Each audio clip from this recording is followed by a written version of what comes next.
ہمارے رشتے ہیں ضرورت کے، لالچ کے۔ جب تک لالچ پورا ہوتا ہے رشتہ ہوتا ہے۔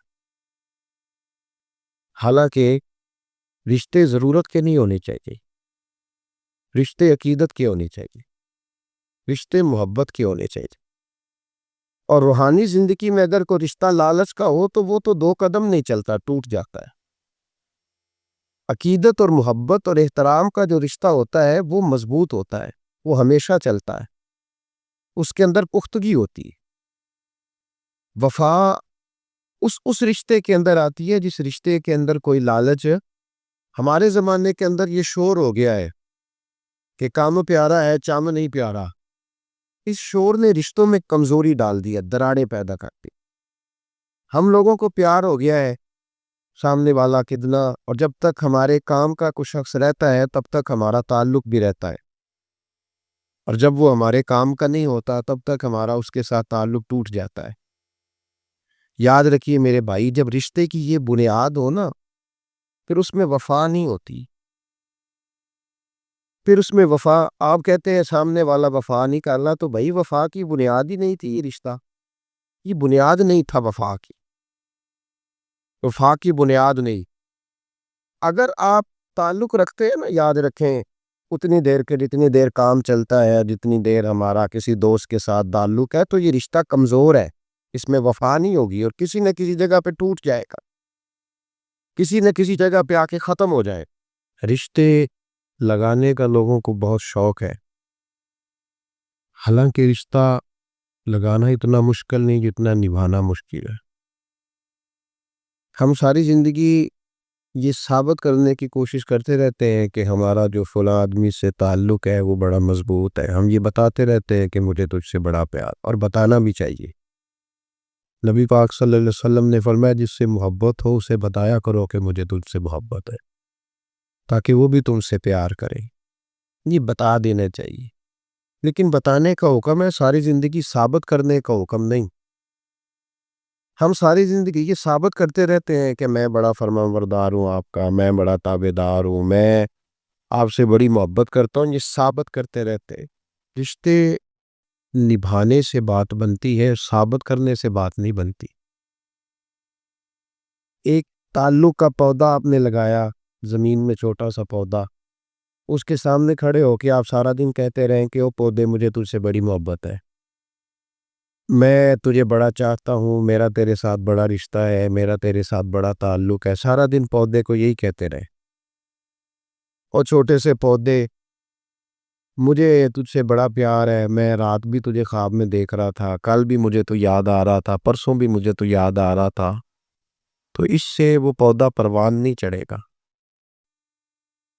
پروان چڑھانے کے لیے اسے پانی دینا ضروری ہے، پروان چڑھانے کے لیے اسے جڑی بوٹی سے بچانا ضروری ہے، اسے پروان چڑھانے کے لیے اس پودے کو دھوپ اور چھاؤں مناسب فراہم کرنا ضروری ہے۔ سارا دن ثابت کرنے سے پودا پروان نہیں چڑھے گا۔ میرے بھائی رشتے بتانا چاہیے، ضروری ہے، نبی پاک صلی اللہ علیہ وسلم نے حکم دیا۔ ہم سارا دن ثابت کرتے رہتے ہیں، لیکن رشتے پروان چڑھانے کے لیے جس پانی کی ضرورت ہوتی ہے، جس دھوپ چھاؤں کی ضرورت ہوتی ہے، رشتوں کے بیچ جو جڑی بوٹی آ رہی ہوتی ہے اسے کاٹنے کی جو ضرورت ہوتی ہے، وہ کام ہم کرتے نہیں۔ ثابت کرنے سے رشتے مضبوط نہیں ہوتے، چاہے روزانہ آپ ملاقات کر کے ثابت کریں کہ مجھے پیار بہت زیادہ ہے، رشتے عمل کرنے سے مضبوط ہوتے ہیں۔ نبی پاک سید عالم صلی اللہ تعالی علیہ وسلم نے رشتوں کی مضبوطی کا حکم دیا ہے۔ عرض کی یا رسول اللہ صلی اللہ علیہ وسلم، صحابی نے پوچھا حضور مجھے سب سے زیادہ کس صدقے کا ثواب ملے گا؟ ترغیب و ترہیب میں حدیث موجود ہے، حضور کس صدقے کا ثواب سب سے زیادہ ہے؟ تو اللہ کے رسول نے فرمایا تیرا رشتہ دار ہو تجھ سے ناراض ہو اور ضرورت مند ہو، تجھ سے ناراض ہو ضرورت مند ہو تیرا اپنا، اس کو تو اگر صدقہ دے گا تو اللہ تجھے سب سے زیادہ اجر عطا فرمائے گا۔ اللہ تبارک و تعالیٰ نے قرآن مجید میں سیاپا کی 2 قسمیں بیان کی اور فرمایا دونوں کے ساتھ میرا وعدہ ہے کہ میں دونوں کے ساتھ اچھا سلوک کروں گا۔ یہ سارے ہی ستارے ہیں، پر کس میں 2 ہیں؟ کس میں 2؟ قبل الفتح اور بعد الفتح۔ ایک قسم وہ ہے جو فتح مکہ سے پہلے کلمہ پڑھ کے مسلمان ہوئی، ان لوگوں کی درجہ اللہ کی بارگاہ میں زیادہ ہے جو فتح مکہ کے بعد مسلمان ہوئے، اگرچہ وعدہ ان کے ساتھ بھی رب کریم کا ہے، سارے ستارے ہیں، سارے عظمت والے ہیں، لیکن چونکہ فتح کے بعد آئے تو ان کا وہ والا درجہ، ان کا درجہ زیادہ ہے جنہوں نے اسلام کی غربتوں سے پیار کیا، جنہوں نے بھوک سے پیار کیا، جنہوں نے بدر کی تنہائیوں سے پیار کیا، جنہوں نے احد کے پتھروں سے پیار کیا، ان کا درجہ شریعت میں زیادہ ہے۔ صوفیاء یہ کہتے ہیں کہ اولاد کے ساتھ بھی اس تمنا کا رشتہ نہ رکھو کہ وہ میری وفادار ہوگی اور میری وہ کل کو خدمت کرے، کمیٹی نہ ڈالو کہ یہ بچے ہیں تو بڑے ہوں گے تو میں آرام سے بیٹھوں گا تو میری پینشن لگ جائے گی، یہ روٹی کما کے لائیں گے، یہ تو کمیٹی ہے، اولاد تو نہ ہوئی، کمیٹی نہ ڈال، چھوڑو اس چکر کو، اولاد فرما بردار اگر ہوگی تو اپنے فائدے کے لیے ہوئی۔ ہم نے اس سے یہ لالچ بھی، حضرت عبداللہ بن مبارک رحمت اللہ تعالی علیہ فرماتے ہیں لالچ کے رشتے ہیں دنیا کے، لالچ کے۔ آپ کے انتقال کا وقت آیا تو اماں بڑا رو رہی تھی، عبداللہ بن مبارک رحمت اللہ علیہ اپنی اماں سے کہنے لگے اماں تو کیوں روتی ہے، تیرے تو اور بھی بیٹے ہیں، تو کو میرے بعد لوارث تو نہیں ہو جائے گی، آخری وقت ہے، نزا کال، اماں تو کیوں روتی ہے، اور بھی بیٹے ہیں؟ اماں کہنے لگی بیٹا اور بھی بیٹے ہیں پر جس طرح کا دھیان تو رکھتا تھا وہ نہیں رکھتے، جس طرح وقت پہ دوائی تو لا کے دیتا تھا وہ نہیں لا کے دیتے، جس طرح تو میرے کھانے پینے کا خیال رکھتا تھا وہ۔ کہنے لگی اچھا اماں اس کا مطلب ہے تو مجھے نہیں رو رہی، تو اپنی ضرورتوں کو رو رہی ہے کہ روٹی کون دے گا، کھانا کون لائے گا، دوائی، میں سمجھا تھا شاید مجھے رو رہی ہے۔ بیوی سے پوچھا تو کیوں رو رہی ہے، تو کہنے لگی تیری وجہ سے میری بادشاہی تھی، تو موجود ہے تو خاندان میں، معاشرے میں میرا ایک وقار ہے، تیرے پاس تو بیوہ کی زندگی ہوگی۔ آپ فرمانے لگے اوہو میں سمجھا تھا شاید مجھے رو رہی ہے، تو اپنے وقار کو رو رہی ہے۔ بیٹوں اور بیٹیوں سے پوچھا تمہاری آنکھوں میں کیوں آنسو چھلکتے ہیں؟ کہنے لگی ابا جس پیار سے باپ شادی کرتا ہے دوسرا کوئی نہیں کر سکتا، اور جس محبت سے باپ لا کے کما کے دیتا ہے دوسرا کوئی نہیں دے سکتا۔ فرمانے لگے اوہو میں سمجھا تھا مجھے رو رہے ہو، تم تو شادیوں کو رو رہے، میرے ساتھ تو تعلق ہی نہیں۔ پھر عبداللہ بن مبارک رونے لگے، اب پھوٹ کے روئے۔ کسی نے کہا آپ کیوں روتے ہیں؟ فرمایا آج سمجھ آئی ہے، میرے ساتھ اگر بے لوث رشتہ ہے تو یا خدا کا ہے یا محمد مصطفیٰ کا ہے صلی اللہ علیہ وسلم، آج سمجھ آئی ہے۔ وہ میں نے جن کے ساتھ تعلق مضبوط کیا ہی نہیں، کبھی فجر چھوڑی، کبھی زور چھوڑی، کبھی ایک رہ گیا، کبھی وہ رہ گیا، کبھی داڑھی کا پروگرام بنا، کبھی رہ گیا، جن کے ساتھ میں کمزور تھا وہ میرے ساتھ مضبوط تھے، اور جن کے ساتھ میں مضبوط تھا ان کا میرے ساتھ کیا حال تھا۔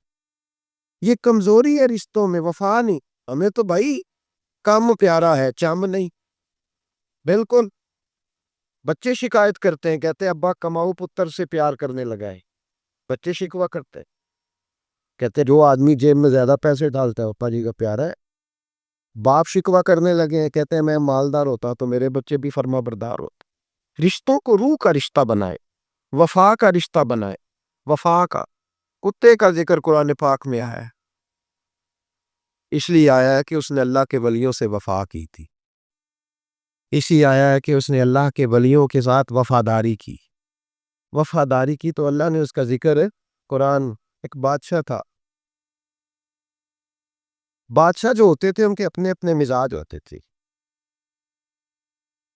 اس بادشاہ نے 4 5 6 کتے رکھے ہوئے تھے، اور کتے بڑے بڑے کتے تھے، اور بڑے وہ خون خار کتے تھے، چیر پھاڑ کھا جاتے تھے، شیر جتنے ان کے قد تھے۔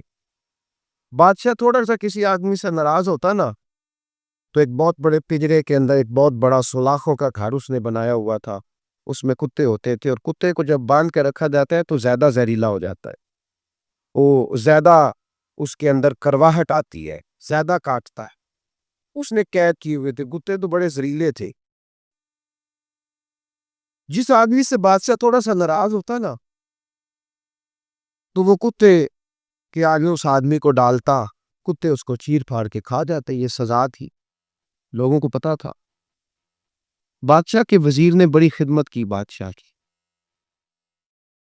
35 سال تک نوکری کی، لیکن ہر سورج نے غروب تو ہونا ہی ہوتا ہے نا، ہر چاند نے ڈلنا بھی ہوتا ہے۔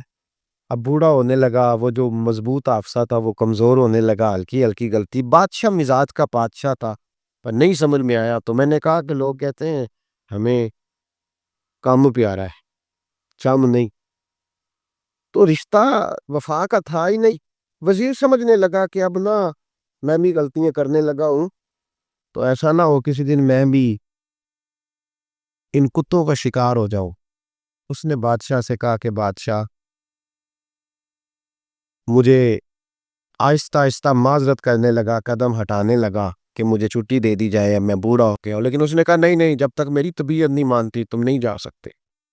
اتلے کولے لال لوگ تھے، وزیر خاموش ہو گیا، پریشان رہنے لگا، غلطی ہو گئی ہے تو پھینک دے گا۔ ایک تجویز اس کے ذہن میں آئی، وہ جو پنجرے، کتوں کے پنجرے پر محافظ بیٹھا تھا نا، جو ان کو کھانا ڈالتا تھا، روٹی ڈالتا تھا، گوشت دیتا تھا، اس کو ایک دن کہنے لگا یار تیری ڈیوٹی ہے سارا دن کتوں کو کھانا دینے کی، گوشت دینے کی، تو 2-4 دن ڈیوٹی مجھے نہیں دیتا، تو لے لے، میں تو پہلے ہی پریشان ہوں، سارا دن ان کی دیکھ بھال کرتا ہوں۔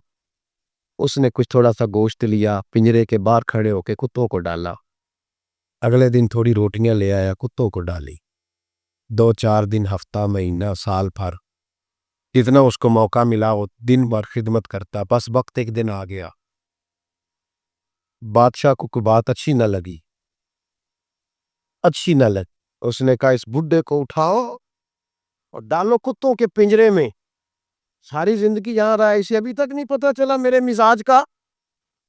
وہ اٹھا کے پنجرے میں ڈالا نا، تو بجائے اس کے کہ کتے اسے کاٹ کھاتے، وہ اس کے پیر چومنے لگے، وہ پیر چومنے لگے، ہاتھ چومنے لگے، چاٹنے لگے۔ تو بادشاہ سامنے کھڑا تھا نظارہ دیکھنے کو کہ چیر پھاڑ کرتے تو خوش ہوا کرتا تھا، خونخوار درندے جیسی اس کی طبیعت ہو گئی۔ جب دیکھا پیار کر رہے ہیں تو بادشاہ وزیر سے کہنے لگا یہ کیا ہے؟ تو وزیر رو پڑا، کہنے لگا تو سیاست دان تھا تو میں بھی سیاست دان تھا، ساری زندگی سیاست کی لیکن دنیا داروں کے ساتھ رہا، تو انجام یہ ہوا کہ مجھے اس پنجرے میں ڈال دیا گیا۔ دیکھ تو بہت بڑا سیانہ تھا اور میں بھی سمجھدار تھا، وزیر رہا، لیکن ہمارا روح کا رشتہ نہ بن سکا۔ ارے ہم سے تو یہ کتے ہی اچھے نکلے، تیری 40-35 سال خدمت کی تو نے کتوں کے آگے ڈال دیا، انہیں تو چند مہینے روٹی ڈالی ہے، میرے وفادار ہو گئے۔ چند مہینے روٹی، جنہ تنا وچ عشق نہ رجیا، کتے نہ تھی چنگے، جنہ تنا وچ عشق نہ رچیا، کتے نہ تھی چنگے، مالک دے کر راکھی کر دے صابر بھوکے ننگے۔ اور بابا بلے شاہ صاحب فرماتے ہیں تو راتی جاگے تے شیخ صداوے، راتی جاگ دے کتے تے تیتھوں اتے مالک دا در مول نے چھڈ دے، پانے مارو 100 جتے تے تیتھوں اتے رکھا سکھا کھا، دینے جار رکھاں وچ ستے، تیتھوں اتے ایک برکی دا قدر پچھانن، پانے مالک ہو من ستے۔ ایک برکی دا اوپر کھڑے ہو کے کام نہیں کرانا پڑتا کہ میں کھڑا رہوں گا تو کام صحیح ہوگا، جاؤں گا تو نہ، ایک برکی دا قدر پچھانن، پانے مالک ہو من ستے۔ پھر اپنے آپ کو مخاطب کیا، کہنے لگے اٹھ بلیا، چل یار منا لے نہیں تے بازی لے گئے نہیں کتے، اٹھ بلیا چل یار منا لے نہیں تے بازی لے گئے نہیں، جلدی کر اٹھ جا، یہ تو آگے گزر گئے تجھ سے۔ او بھائی یاد رکھو، رشتہ وفا کا ہو تو قائم رہتا ہے اور بے وفائی کا ہو تو ٹوٹ جاتا ہے۔ مدینے کے محبوب سید عالم صلی اللہ علیہ وسلم نے مکہ فتح کیا، شور ہو گیا، اذا جاء نصر اللہ والفتح، فتح ہو گئی، ان فتحنا لک فتحا مبینا کے جلوے نظر آنے لگی۔ آج عرب کا نقشہ بدل گیا، حالات تبدیل ہو گئے، دنیا بدل گئی۔ محبوب پاک سید عالم صلی اللہ علیہ وسلم اس شان سے مکے میں داخل ہوئے کہ ہر کونے سے نبی پاک کے نام کے نعرے بلند ہوتے تھے۔ ابھی 10 سال پہلے نبی پاک روتے ہوئے مکے سے نکلے تھے، 10 سال قبل روتے ہوئے گئے تھے اور 2 غلام حضور کے ساتھ تھے۔ آج اسی مکے میں حضور آئے ہیں تو لگتا ہے پہاڑ اور پتھر بھی میرے رسول کے نعرے لگا رہے، تو ایک عروج ہو گیا، حالات ایک نیا رخ اختیار کر گئے۔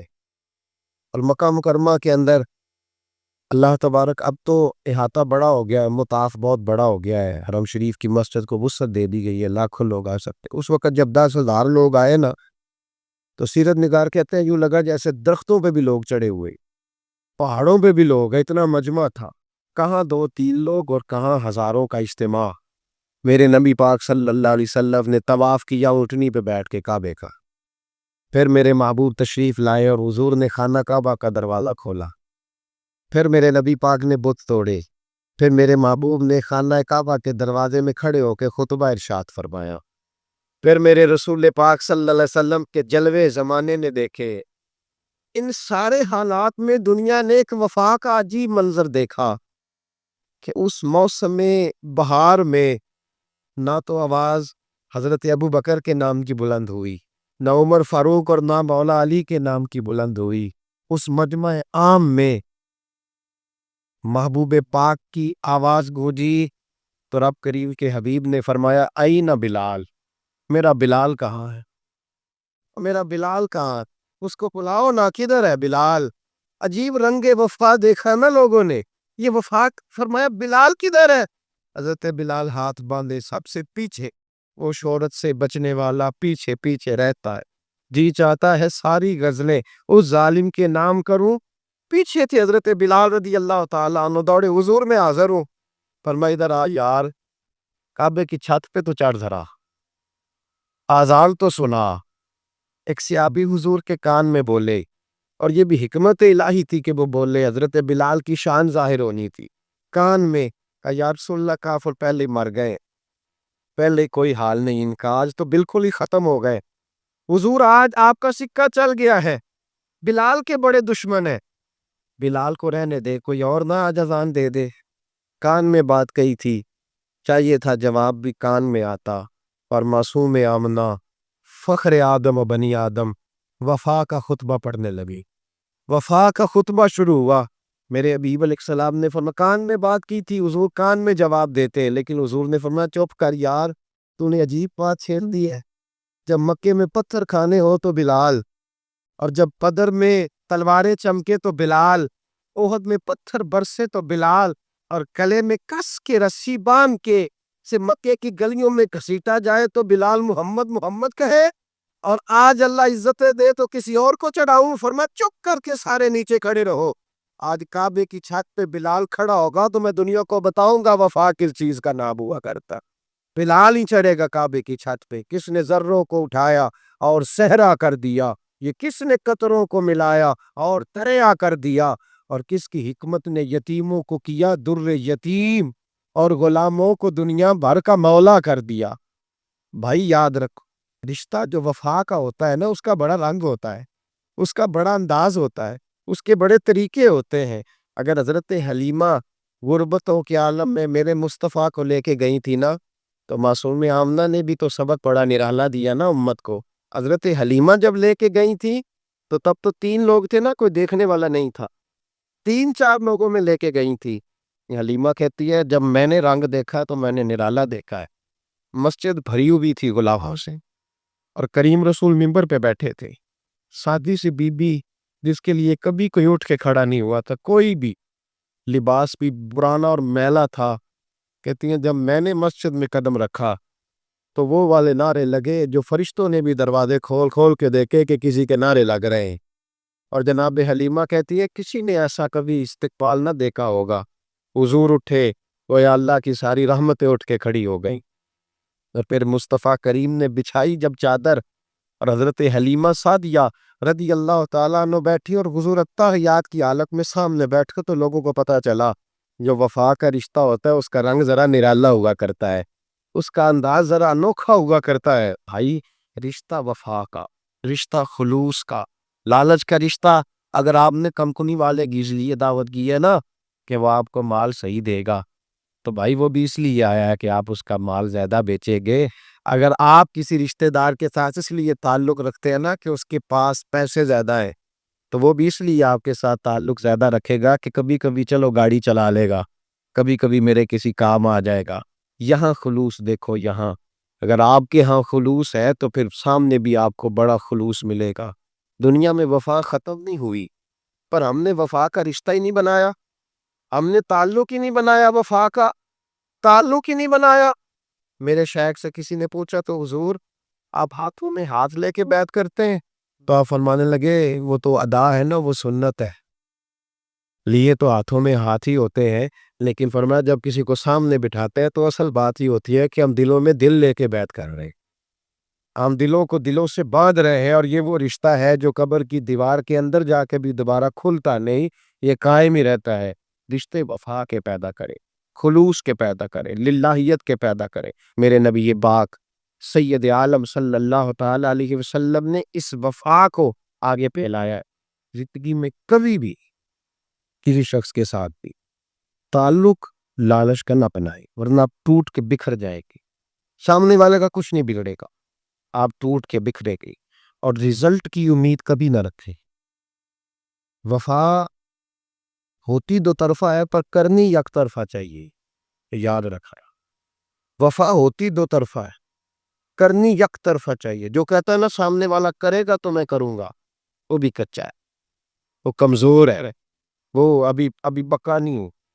وفا کرنی یک طرفہ چاہیے، تو کر، سامنے والا نہیں کرتا تو نہ کرے، تو اپنی طرف دیکھنا، سامنے والے کو چھوڑ، وہ نہیں کرتا تو نہ کرے۔ اس کا اپنا حضرت امام احمد بن حنبل رحمت اللہ تعالی علیہ، یہ وفا کے عنوان میں بڑی اہم بات ہے اگر آپ کو سمجھ آئے تو۔ امام احمد بن حنبل رحمت اللہ تعالی علیہ جھیل کے کنارے، ندی کے کنارے وضو کر رہے تھے، ایک بچھو ساتھ ساتھ چل رہا تھا، وہ چلتے چلتے پانی میں گر گیا۔ امام احمد بن حنبل نے ہاتھ رکھا، بچھو کو باہر نکالا، جب باہر نکالا تو اس نے ڈانگ مارا۔ جس کی طبیعت میں ڈانگ ہوگا تو وہ ڈانگ ہی مارے گا، کے پاس ہے ہی اور کوئی نہیں تو وہ کرے کیا، وہ مجبور ہے، اس نے ڈانگ مارا۔ امام صاحب نے باہر رکھا، بھیگا ہوا بچھو آپ نے دیکھا، اور جب ندی کنارے چلتا ہے تو پھر گر جاتا ہے، وہ پھر گرا تو امام صاحب نے پھر نکالا، نکال کے باہر رکھا تو اس نے پھر ڈانگ مارا، پھر ساتھ ساتھ چلتے چلتے وہ گر گیا۔ کئی دفعے ایسے ہوا، کئی دفعہ امام صاحب نے نکالا، ایک شخص قریب کھڑا دیکھ رہا تھا، کہنے لگا حضور بس کریں، آپ نکالتے ہیں وہ ڈانگ مارتا ہے، چھوڑ دیں۔ آپ فرمانے لگے اچھا بھائی بڑا تو عجیب مشورہ دے رہا ہے، وہ اپنی بری عادت پہ ڈٹ گیا ہے تو میں اچھی عادت ہی چھوڑ دوں؟ وہ بری نہیں چھوڑ رہا، ڈٹ گیا، بار بار ڈانگ مارتا ہے تو میں اچھی چھوڑ دوں؟ آپ اپنی طرف دیکھیں، ہماری طرف سے کوئی کمی نہیں آنی چاہیے، سامنے والے جانے، اس کا کام جانے۔ وفا کا رشتہ مضبوط رکھے، دوستی کا تعلق مضبوط۔ میاں صاحب نے کہا چنگی ملدی سجلہ کولو 100 واری ہو جاتی، کنی واری؟ پکی گل ہے، کنی واری؟ میاں صاحب نے کہا 100 واری، ہم تو ایک باری بھی معافی دینے کو تیار۔ چنگی مندی سجنا، ایسے نہیں آنے جانے والے سے نہیں، اس کے معاملے میں تو ہم خوددار ہیں نا، ہر ایک سے نہیں سنتے، وہاں تو ہم خوددار ہیں۔ سجنا کولو چنگی مندی سجنا کولو 100 واری ہو جاندی، یار یارا دا گلا نہیں کر دے اصل پریت جناتے۔ اور پھر یہ بھی کہتے ہیں پانی پرن سہیلیاں رنگا رنگ کڑے، اسی پریا اس دا جانیے جس دا توڑ چڑے، پریا اس دا جانیے جس دا، یاد رکھ لے، پریا اس دا جانیے جس دا مزہ تا پیے کہ حضرت ابوبکر صدیق کا جنازہ روضہ رسول پہ رکھا جائے تو مصطفیٰ کریم کا دروازہ خود بخود کھول جائے، اور حضور فرمائے لاؤ دوست کو دوست کے ساتھ ملا دو، پانی پرن سہیلیاں تے رنگا رنگ کڑے، پریا اس دا جانیے جس دا توڑ۔ رشتوں کو ثابت نہ کرے، رشتوں سے وفا کرے، ثابت نہ کرے میرا بڑا رشتہ ہے، آپ پتہ چلنا چاہیے کتنا رشتہ ہے۔ باپ کا بیٹے سے رشتہ ہوتا ہے تو سارا دن ماتھا چومے پیار کرے، اسے دکھ سکھ کا پتہ ہی نہ ہو، تو یہ کیسا رشتہ ہو؟ رشتے ثابت نہ کرے، رشتے مضبوط کرے، مضبوطی والی ڈیوٹی سر انجام دے۔ اللہ اپنے ساتھ، اپنے محبوب کے ساتھ، اپنے نیک بندوں کے ساتھ ہمارے رشتوں کو مضبوط فرمائے، آمین۔ آخر دعوانا